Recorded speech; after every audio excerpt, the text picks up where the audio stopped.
Assalamualaikum warahmatullahi wabarakatuh. Kuari nyaritakeun nikmat diomongkeun ku batur. Yuk orang simak bareng-bareng.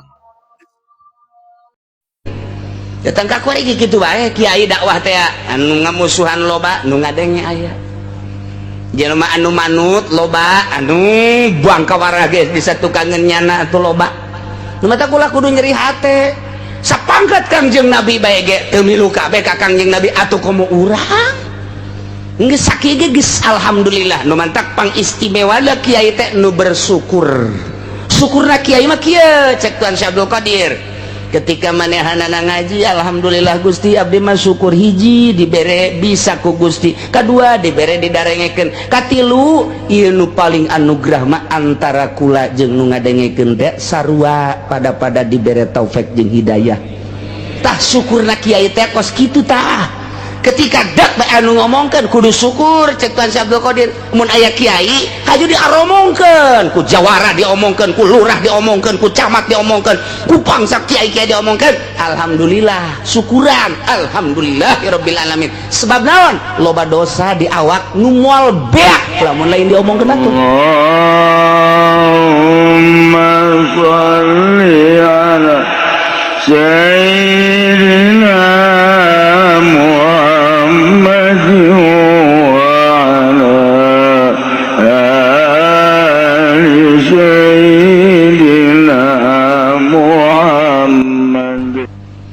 dina harti annaka la tastati'u dzalik fasbir hatta yahkumallah. Sabar bae, laksanakeun dakwah terus hingga turun keputusan Allah Subhanahu wa ta'ala. Ya Muhammad cek Gusti Allah, walau sya'allahu la jama'ahum 'alal huda. Lamun Allah ngersakeun atuh ku Gusti Allah dihijikeun wae teh pitud kudu make anjeun. Langit nangieun kaula, bumi nangieun kaula, manusia nangieun kaula, kabeh nangieun kaula. Mun kula ngersakeun atuh geus kudu make anjeun. Ya, budak iman ka aing kabeh atuh ya kumaha ieu? Atuh kumaha ieu? Cek Gusti Allah kan aing teu ngersakeun. Deuk neuleuh datang ka mana kegigihan dakwah anjeun jeung datang ka mana kabangkawarahan urang Mekah can sakumaha ieu mah Muhammad.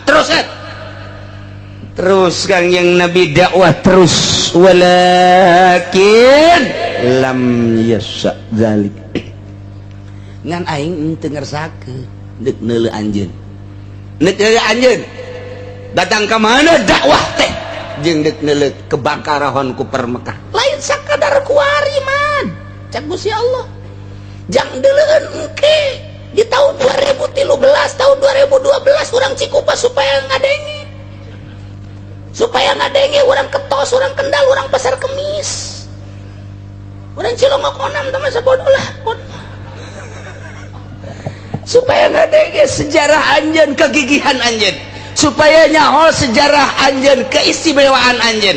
Pantang mundur, dicaci, dimaki, diciduhan, diusir, supaya kanyahoan ku umat kebangkawarahan kafir Mekah menganiaya seorang Rasul Allah, supaya kiai engke di tahun 2012 ulah suka Golkar.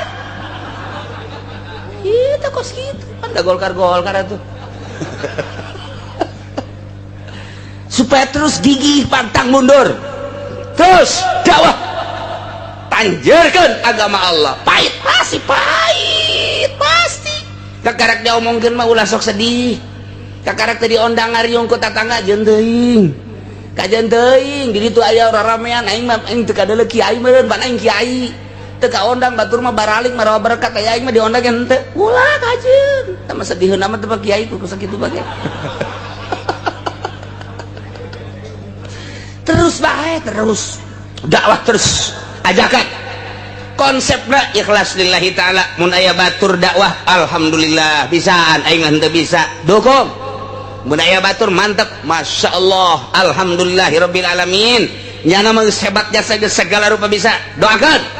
Lain kieu si eta diondang di dona aya henteu goblok beureun. Atuh aing teu kabeuli inopak. Si eta mah geus kabeuli deui. Ih, tah si kiai kunaon deuleuanna kadinya bae. bareng tanjurkeun agama Allah urusan kos kitu mah tama geus anggeus Allah mere di Lauhil Mahfuz geus aya tulisanna geus anggeus di udang-udang kurang lain milik urang mah moal cicing bae urang dimiskinkeun ku Allah sedang bae cicing bae urang disugikeun ku Gusti Allah atuh sugi bae geus anggeus. Jadi masing-masing ieu manusia teh pembagian hartana geus anggeus urang can lahir geus aya di dituna bakal kitu atuh nek naon make jadi hasud geus anggeus si pembagian harta teh geus anggeus si eta tahun sakitu lahir maotna sakitu salila hirupna kitu bogana ngan sapeda kempes doang saya tulisanna geus aya tulisanna teh kumaha tuh si eta tahun sakitu lahirna magahan ngaji apruk-aprukan gege bogana ngan datang ke sekupi doang geus aya tulisanana geus anggeus bakal boga sawahna sakitu jadi teh pembagian harta teh baheula di alam arwah geus rapi atuh kuari kunaon bake hasud geus rapi geus jadi moal anu kurang moal anu leuwih atuh kumaha deui geus dibagi ku Gusti Allah tinggal ngalaksanakeun dakwahna urang dakwah bisa amil doang jeung jurumnya dakwahkeun ka mamana ge amil bae jeung jurumnya diondang ngariung ge ilamanna lawamila bae pas muludan assalamualaikum warahmatullahi wabarakatuh waalaikumsalam i'lam anna al-awamila fin nahwi mi'atu amilin ternyata amil eta aya 100 jumlahna kabagi dua labziyatun wa ma'nawiyatun hiji amil labzi kadua amil bangsa manawi labziyatu minah cak masyarakat euy muludan ieu mah ke tenang heula engke ge aya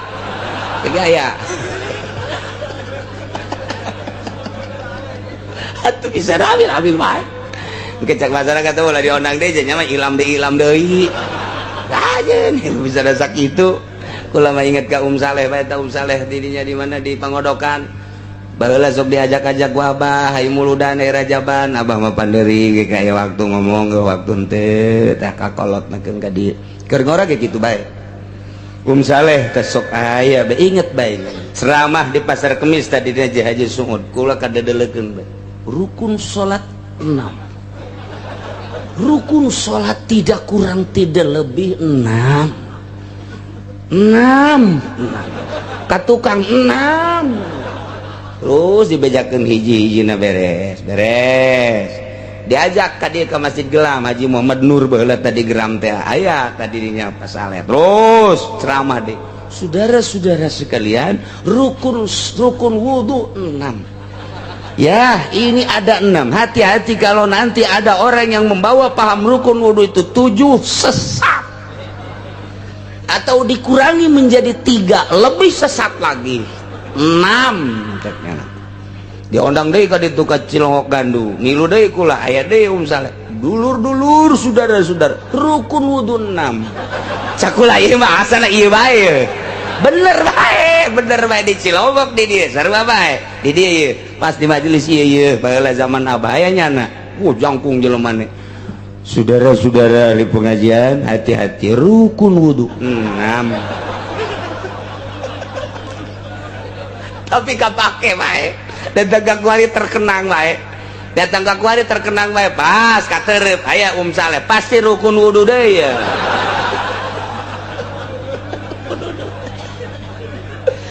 aduh masyaallah tapi hirup eta baheula di Pasar Kemis mah bener diondang teh ka Gelam diondang teh ka Gembor hirup ieu mah lain lalagaan muludan Rajaban teh lain kuari bae di daerah dieu mah kula keur leutik teh kan baheula mah leumpang katerep kemudian kadija kawaru di waru ge sababara masjid ngan asa baheula mah lain ngomong muludan teh lain ngomong terus datang ke etek segala kali itu ke etek terus ke kawaron muludan teh santri teh asal di bulan mulud teu masak santri mah berkat ambalaya kuara jasa muludan teh baheula mah jasa kanggeus dipanggul ku santri teh jadi bener-bener muludan teh karasa ruhanina aya atuh beteng nage poha kuari mah ceramah datang ke jam 2 balik mawa aqua nah asal santri gaya nu utah datang ke pondok kunaon sia lapar aing tas muludan sia lapar atuh berkatan cek cenah teh ngan dibere huahehe doang tuh aqua mah atuh loba di dieu ge cek cenah teh tah di mana tah deket masjid cai satelit naon bedana jeung aqua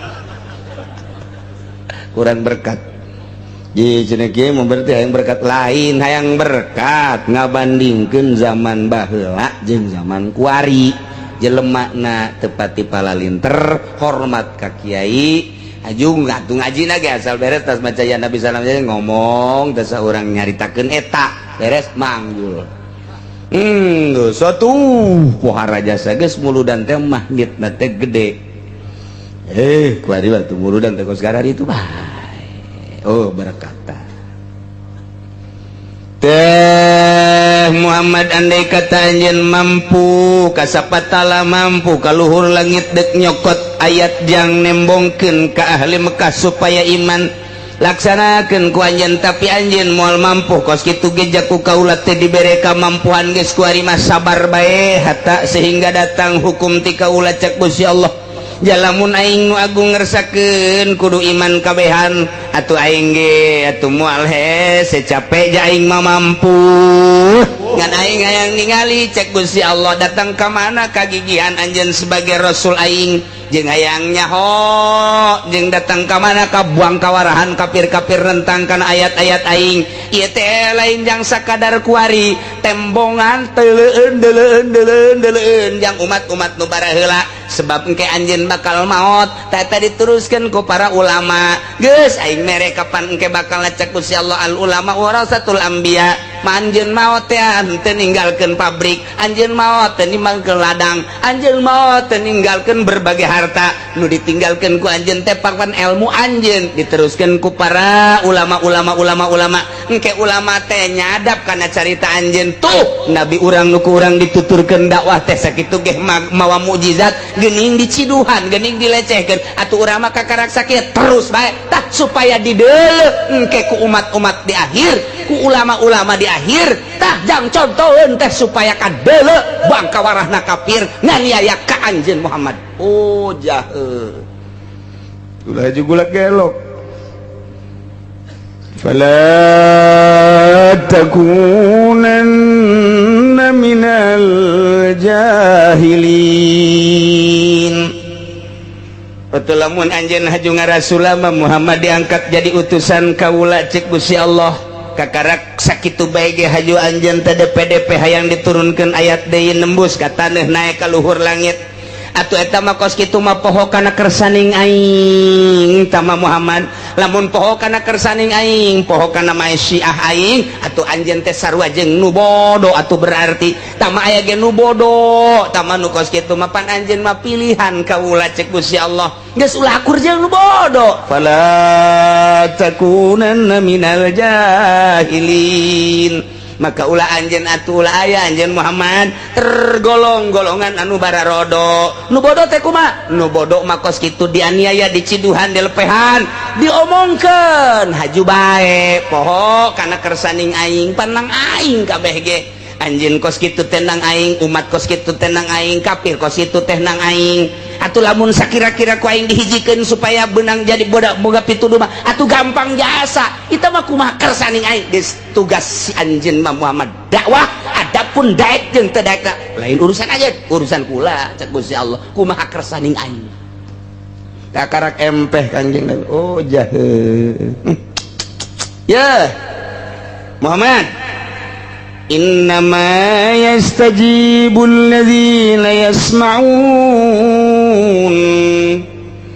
teu aya lian jelema-jelema anu nyubadanan ka pangundang anjeun anu ngaijabah kana pangundang anjeun ka ajakan anjeun jelema anu nuturkeun ka ajakan anjeun mah jelema anu manut ka ajakan anjeun mah eueuh deui iwati alladzina yasma'una jelema anu ngadarengekeun ka omongan anjeun ngadenge teh lain sakadar ngadenge tapi simata pahumin wa tibarin ngadenge nu bener-bener sampaikeun ka detail paham jeung dijadikeun itibar di mana-mana anjeun dakwah kemudian ngadenge nuturkeun ka anjeun engke ge aya tata nu kitu jelas nu bakal nuturkeun ka anjeun nu bakal siap dakwah jeung anjeun nu bakal siap ngabantu anjeun nu kena dakwah anjeun jelema nu ngadenge ka anjeun datang ka kuari kitu bae kiai dakwah teh anu ngamusuhan loba nu ngadenge aya jelema anu manut loba anu buang ka warah ge di satu kangen nyana atuh loba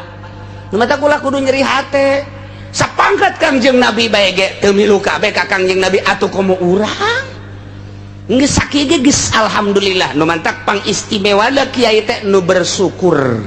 Syukurna kiai mah kieu cek Tuan Syekh Abdul Qadir. Ketika manehanana ngaji alhamdulillah Gusti abdi mah syukur hiji dibere bisa ku Gusti, kadua dibere didarengekeun, katilu ieu nu paling anugerah mah antara kula jeung nu ngadengekeun teh sarua pada dibere taufik jeung hidayah. Tah syukurna kiai teh kos kitu tah. Ketika dak bae anu ngomongkeun kudu syukur cek Tuan Syekh Abdul Qadir. Mun aya kiai haju diaromongkeun, ku jawara diomongkeun, ku lurah diomongkeun, ku camat diomongkeun, ku pangsa kiai-kiai diomongkeun. Alhamdulillah, syukuran. Alhamdulillahirabbil alamin. Sebab naon? Loba dosa di awak nu moal beak lamun lain diomongkeun batur. Aya dosa-dosa nu kuduna beakna diomongkeun ku batur. Nu batak kula mah osok nitah, rah omongkeun aing Gusti atuh. Omongkeun aing abeh aing beak ke aing ka sorga sia mah ka neraka. Bersyukur kieu teh di mana aya sempadanana eueuh kiai mah. Kiai Allah mah selalu bersyukur ka Gusti Allah. Jadi di luhur syukuran nu biasa. Bersyukur teh lain sakadar bersyukur bisa ngaji.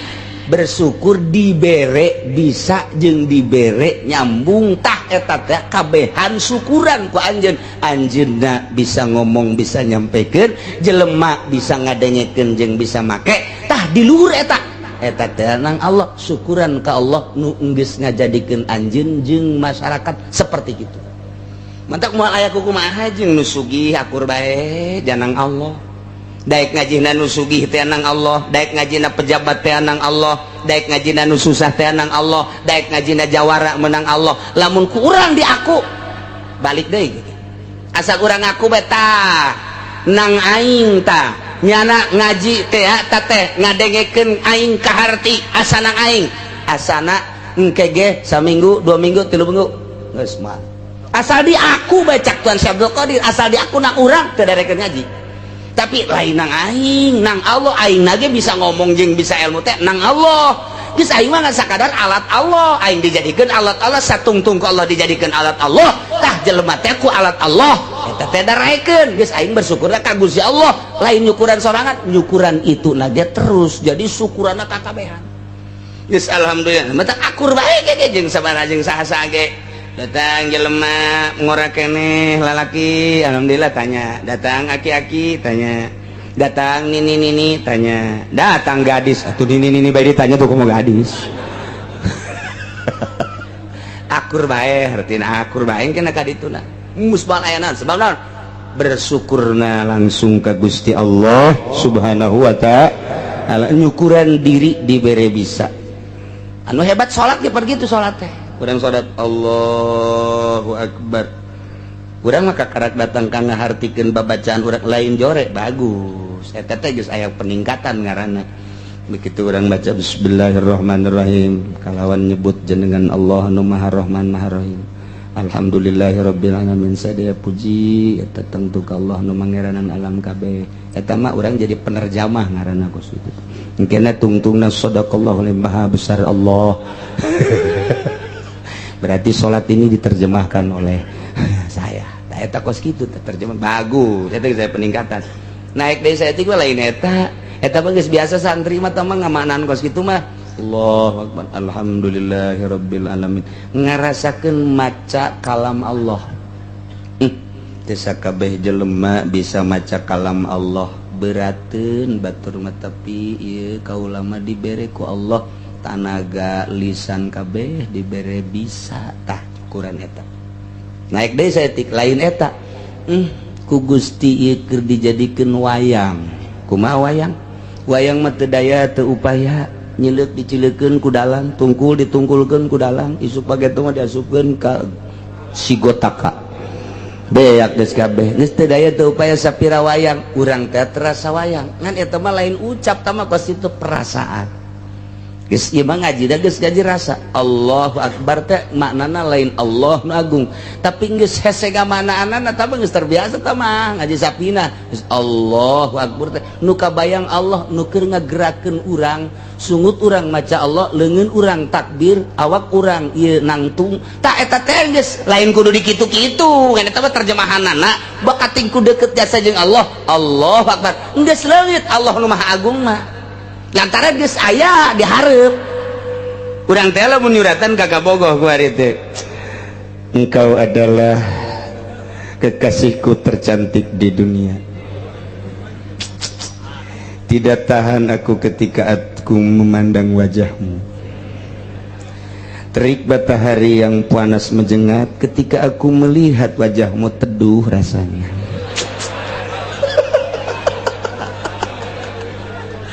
Pohara jasa, teteh pohara jasa, pohara jasa. Berjuta bintang di langit satu yang bercahaya. Masya Allah. Wassalam Jeki. Dibaca kok itu ngaleket teh. Eta bisa teh asa jauh jeung nyana. Jauh teh jeung bebene. Urang bisa kos kitu. Ketika urang hareup-hareupan jeung bebene, wajahmu dia tolol atuh. Geus lain ulah-ulah geus wajahmu geus deket mah toel. Geus toel geus ulah wajahmu kuari mah geus bae langsung toel. Urang lagi peureum ge ditoel-toel we terus. Geus lain wayah ngomong. Lamun jauh urang ngomong. Lamun deket ba atuh geus sulit aku berbicara di hadapanmu.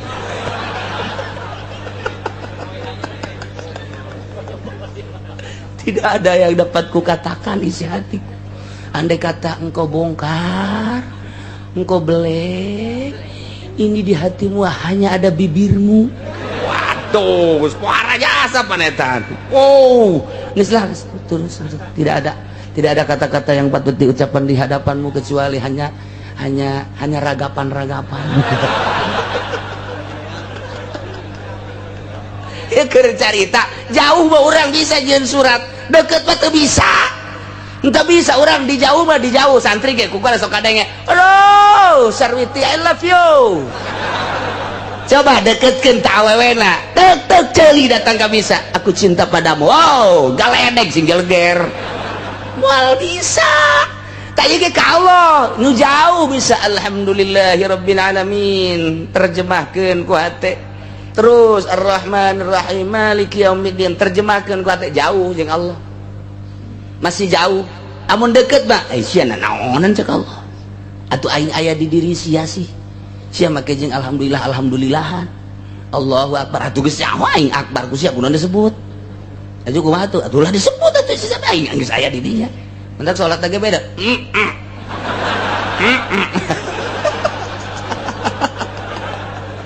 Atuh lah kos kitu mikung ngaranna. Anu mantak tetep syariat dan syariat ngan geus liwat ti syariat alamna kuali geus alam thariqah geus salat lagi geus lain deui asa aya Allah Allahu akbar geus lain Allah nu maha agung geus hese eta mah hese diterjemahkeun heula sebab salat perasaan kamari keur di syariat nyana Allah yang maha besar. Subhana rabbiyal azim wa bihamdihi, maha suci Tuhanku yang maha agung. Eta mah terjemahan. Ketika jauh jeung Allah pasti kos kitu. Ketika geus deket jasa jeung Allah. Wa nahnu aqrabu min hablil warid. Asa kadeuleu Allah teh. Kamari mah asa dideuleukeun, kuwi mah asa neuleu. Aya asa dideuleukeun mah jauh keneh, ieu asa neuleu ka Allah teh, deuleu ka Allah. Emang deuleu ka Allah kumaha? Apaan aya asma jeung sifatna. Aina lezatna mangke urang edan moal kuat Kangjeng Nabi Musa ge neuk neuleuh Gusti Allah di Gunung Tursina eta teh lain edan-edan teh sakar ngaranna. Sakar teh fana ngaranna. Poho tina dunya inget ngan ka Allah doang, fana ngaranna. Tah kuari ge kuari urang tah lamun luhur pangkat kos kitu bae ketika salat teh Allahu akbar. Geus hese jaritakeunana terus babacaan teh asa ditungtun ku Allah, asa Allah bae. Ieu mah keur carita deketna ka Gusti Allah. Nah, iyalah innama yastajibul ladzina yasma'un Muhammad deui anu bakal ngaijabah kana pangadak anjeun sehingga nyana jadi iman ka anjeun iman ka kaula alladzina yasma'una jelema nu ngadarangekeun setelah ngadenge terus nyana maham terus nyen itibar nyen contoh leketeh hatena teh nu diucapkeun ku Muhammad teh bener pangeran teh Allah alladzi khalaqas samawati wal ard al-zahir wal batin terus warrahmanur rahimul malikul qudus salamul mu'minul muhaiminul azizul jabbarul mutakabbir terus teh asma-asma Allah ngaranna tak ieu Gusti Allah teh kos kitu tah bener Muhammad teh diutus ku Gusti Allah jadi rasul Allah lantaran dibere mukjizat bentukna Al-Qur'an digawe naon belajar henteu sekolah henteu masantren henteu guguru henteu ngaguru henteu tapi ternyata bisa lamun lain mukjizat moal bisa nu mantak mukjizat teh sambarangan teu sakabeh jelema bisa maca Al-Qur'anul Karim teu sakabeh jelema dibere mampu maca mukjizat teu sakabeh jelema bisa mampu nerangkeun mukjizat teu sakabeh jelema ngajelaskeun mukjizat bisa lantaran eta mah jelema pilihan Allah. Nah ieu mukjizat teh lamun urang ngadengekeun urayan Al-Qur'an leketeh hate al-mujiz teh hartina ngapeskeun urang jawara geledegan ngadenge urayan Al-Qur'an eueuh nanaonan horeng awak aing janu gagah mah Gusti Allah janu hebat mah Gusti Allah nu maha kawasa mah Gusti Allah aing gagah sote di lapangan ku batur di jawara-jawara horeng aing inget kana kagagahan Allah mah atuh aing meureunanan ieu mah jadi kerak neraka leketeh ketika aya kiai pohara jasa ilmuna kemudian ngadenge urayan Al-Qur'an wa ma utitum minal ilmi illa qalila mun hayang nyaho anjeun ilmu Allah mah tah ilmu Kangjeng Nabi Musa bae heulanana nu sakitu hebatna ilmu Kangjeng Nabi Khidir bae nu sakitu hebatna lantaran kahebatanna teh geus hese ngajag-jagna dibandingkeun jeung ilmu Allah mah dibayangkeun ku Gusti Allah aya simeut aju simeut sukuna dikalautkeun sanggeus sakitu nyana kaluhur aya ngeclak cai dina suku simeut nyakcak deui ka laut cak Kangjeng Nabi Khidir ilmu urang jeung ilmu maneh teh dibandingkeun jeung ilmu Allah mah lir teu beda jeung nu ngeclak dina suku simeut ka laut tah laut ilmu Allah ilmu urang mah nu ngeclakna atuh leutik saha teu lain papah tah cak Kangjeng Nabi Khidir geus kiai profesor dokter anu sakitu hebatna agung ku ilmuna sasar sia mata kaju ka Golkar ge ngarasa agung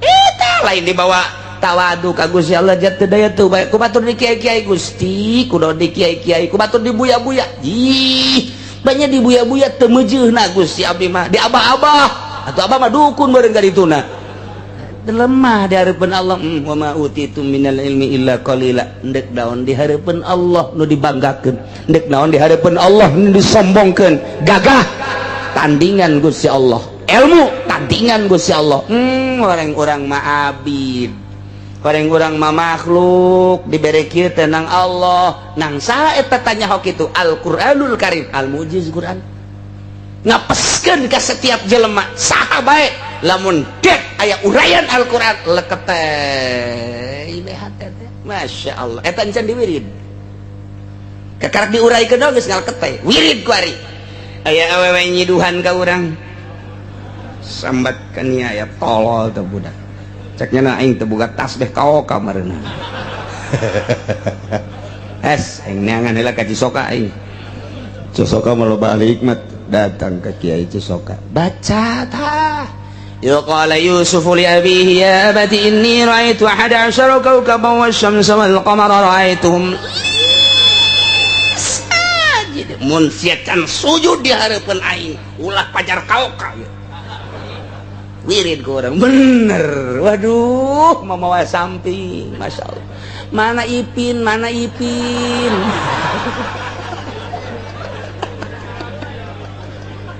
eta Al-Quran al-mujiz eta al-mujiz baca ku orang dek perang jeung kafir baca kaf ha ya ain shad ha mim ain sin qaf iyyaka na'budu wa iyyaka nasta'in ya hayyu ya qayyum nu hirup ba Allah mun abdi geus dihirupan ku Gusti Allah musuh Gusti paehan ter tebak des asal udah lempeng kajian apa moal kena ye emang kumaha eta lah Al-Qur'an al-mujiz kuari mah ulah waka dipake baca bae heulanan lillahi ta'ala ke menghadapi kafir. Emang di Irak nu mantak urang i Amerika loba nu asup Islam kuari ribuan emang kunaon gara-garana ditembak ngarebul urang Irak teh nu pae mah geus puguh pae loba nu kajadian tembak des cih tembak des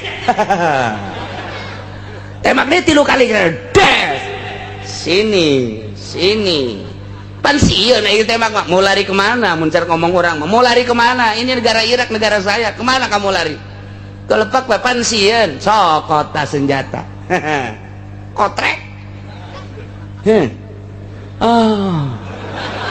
no awas ya dekil ya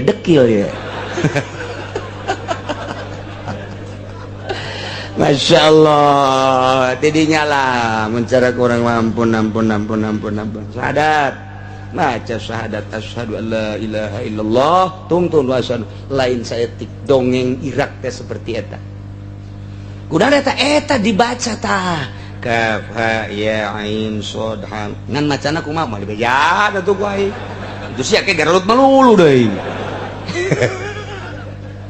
ji atuh Al-Qur'an mendek naon wah pokoknya mantap jasa guys eta kieu soleh anu di ditu teh di mana di kitu Madura anu manehanana tapa kemudian dilingker ku daun ku areuy kemudian ku akar geus 20 tahun pan cicing bae di dinya teh mereka panggih ku anak raja ende muriang nu kudu di kitu ngadahar daun tangkal eta nyokot begitu nyokot dulu ke handap aya jelema eta nah ieu bae dibawa ka ditu di naon kata disalametkeun poho tak ka daun eta disalametkeun begitu datang ka dia diurusan pan ku anak raja cager padahal can minum daun nu dimaksud teh horenganan lain daun titah neuleuh dong petunjuk Allah lain sadaun-daunna dihandap aya saha eta teh kesimpulanna mah pan eta teh jadi kawin bae ka dinya tah gara-gara daun pan kawin urang masa gitu datang bae pan embung nyana mah pun tapa bae pun dae ke daerah jadi kawin mah jadi bae kesimpulanna mah nyana ka gunung deui begitu endek nala wudu eueuh cai pan cai ditambah di luhur gunung dai tambah cek urang mah hei cai ka dieu kaula deuk salat naek cai ka luhur teh datang ka kuaripan aya bae di luhur heran dihandap naik ka luhur pan urang mah di luhur ka handap ge teu ngocor-ngocor jauh listrik mati handap ka luhur otak pakai naon eta make kaf ha ya ain shad ha mim ain sin qaf iyyaka na'budu hei cai tadi nah kan ya Allah ya Rabb Masya Allah cai dihandap nurut ka luhur teu kaharti ku ieu tah teu kaharti naon eta isi atuh kabeh makhluk Allah ku Allah geus nurutkeun atuh nurut bae tah Hasan Basri jeung santrina 40 henteu ka Mekah pas jasa pelebah gitu di Irak keneh di Irak teh kebeneran gitu ngendong di imah nini jeung santrina 40 pas dek maghrib cak Hasan Basri coba neangan cai eueuh cai aya ge nini ketok nih ulah ieu dek salat maghrib ieu eueuh cai di tukangan imah cak di nini tukang ini mah jamaah aya geus sumur doang atuh heuh eta parentin nini ngana wudu ya timbaan emang butuh kene timba ya Hasan Basri geus kiai mun kuari mah sejuta umat lah geus eta cek Hasan Basri ni atuh eta mah jero jasa cai je atuh heuh cek nini kula mah atuh geus ngalawudu ieu timbana mana kula mah geus 30 tahun tilok make timba haju atuh eta bae digerokeun cai ya cek Hasan Basri coba ndek ngalawudu emang jeung santri 40 ya sugan teh mah geus bararisa cek nini cek Hasan Basri ai kiai izin jasa ieu bener bae ai cai kaluhur ya aya Kiai Hasan Basri jeung santri ndek ngalawudu lain ngalawudu ngahaneng bae Hasan Basri caknya ini sorangan bae ku hebat-hebat euy. Aya budak sia rela wudu. Ai mama aing mah geus puyangnya.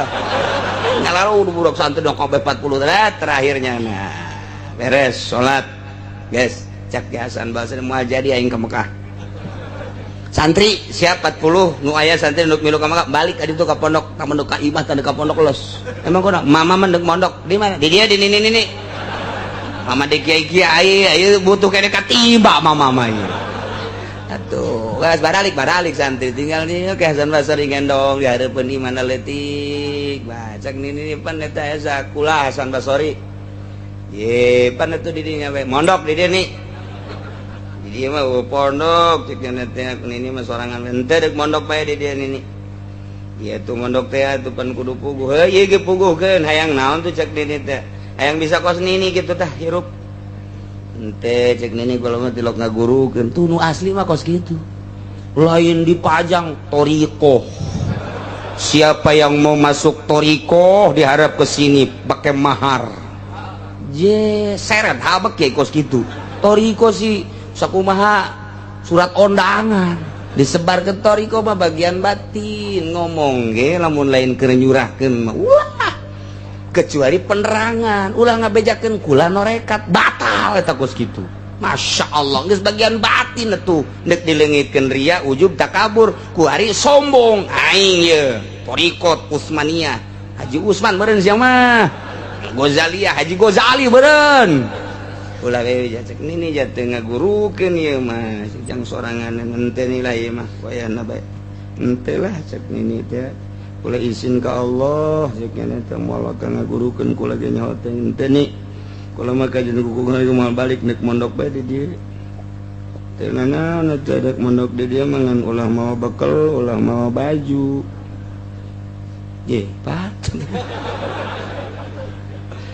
ayo mau bakal kene jeung mau baju mah teu lain dek mondok dek rekreasi bawa balik ka ditu bekal kabeh itu eta dahar pan Allah masugih minta bae ka Allah tawakkaltu ala Allah si eta sok dibabaca cek Hasan Basri ku aing tawakkaltu horeng aing mah tawakkalna lain tawakkaltu ala Allah tawakkaltu ala sangu horengan nah dek picun kabeh punyana bekal kabeh picun heus ku hayang guguru Nges batu dinya. Jogi kumaha? Teu kumaha ka Allah bae cek nini.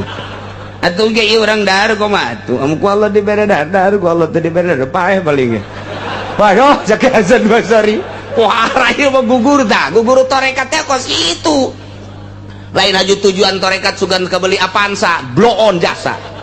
Ieu tarekat-tarekat nu kuari mah teh kula terus bae ge ngomong tarekat sasar sia sasar. Lain gitu torekat mah bagian ruhani ulah ngomong-ngomong norekat mah kecuali keur ngaji ngabejakeun ge supaya lalempeng bejakeun silsilana bejakeun eta teh supaya kadenge aya nu norekat kita bersama-sama kita zikir torekat bohong teh kos kitu sasar teu beunang di beja-beja deuleu Ki Asnawi deuleu Ki Abdul Karim deuleu Syekh Sambas dirahasiakeun kos kitu mah ka Allah bae ke waktu perang kakarak mararuncul ilmu tidinya disadapna saya dibere ieu dang tah batu dang tah cek lantah geus jadi bom sorangan engke di begitu dulu beledu kudu saurang mah dibalangkeun henteu ngabeledu beda ka kiai ban teu ngabeledu atuh batu jeung ngabeledu salahna kieu tarekat lah deuk kuat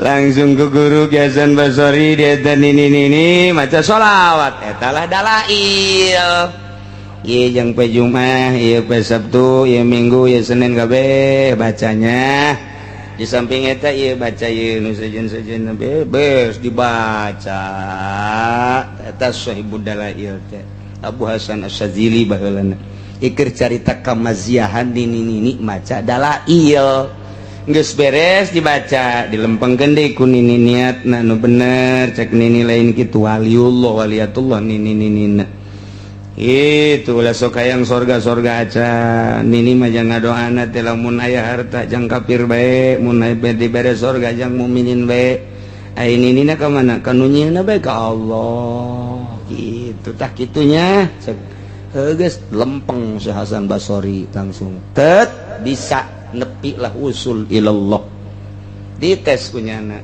dites tah cai nu di sumur teh cai coba kaluhur cer jahe aja ngomong cai kula dipanggil ke anjeun dek naon cici biasa nyoba doang ulah sok dicoba-coba kulapan makhluk Allah yang kepentingan ibadah mun dek wudu dek junub dek aya nginum dahaga kakara kayak rusuk coba-coba kula nyaho teteh kecobaan kos gitu teteh kabur bebe jadi balik deh kayak mana cak nini teh aya cai bebe jaka dia aya murid nini takabur sia emang kunaon kajawan aduh cakasan Basri aing kajawan jasa yes, saya malam penggan, kira balik ke dia tuh cek nini, guys balik, guys usul Allah, guys jadi wali. Jadi mujahadah, zuhud, qanaah, guys ayah didinya berangkat. Eta pas sungai Tigris balik, guys Basri, ayah jelema ragag di jembatan, pohonnya nak, iya fulan, hei ki anu, eren, di luhur, kaluhur itu kehandap. Eta ge jalan refleks tambah refleks jadi henteu takabur tambah refleks kekarak je jelema di ditu di kaluhur teu gadap nu da cek Hasan Basri di kamanakan ieu jelema ieu ajunya nanya fulan saha ngaran anu hayang kahandap hayang kaluhur atuh kaluhur kaluhur teh dikieun dong make curug turun ka kaluhur naik ieu lah ilmu Allah teh kos kitu eta urang carita di Baghdad Bandung kamari di ziarahan teh jelema-jelema kos kari itu termasuk Ki Hasan Basri nu kurang sok dihadiahan di silsilahna aya nini encan Rubayatul Adawiyah ulah kudu itu atuh ulama di urang bae mun dicaritakeun pohara jasa asal ulah asup Golkar ya Allah ya Rabbi jauh asup Golkar mah jauh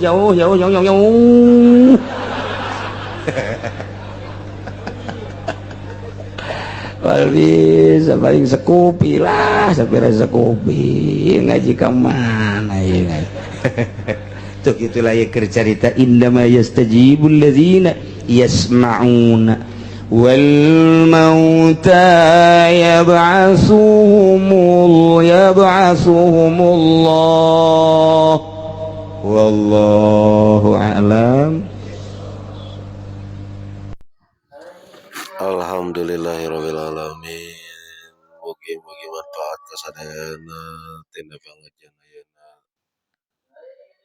Assalamualaikum warahmatullahi wabarakatuh.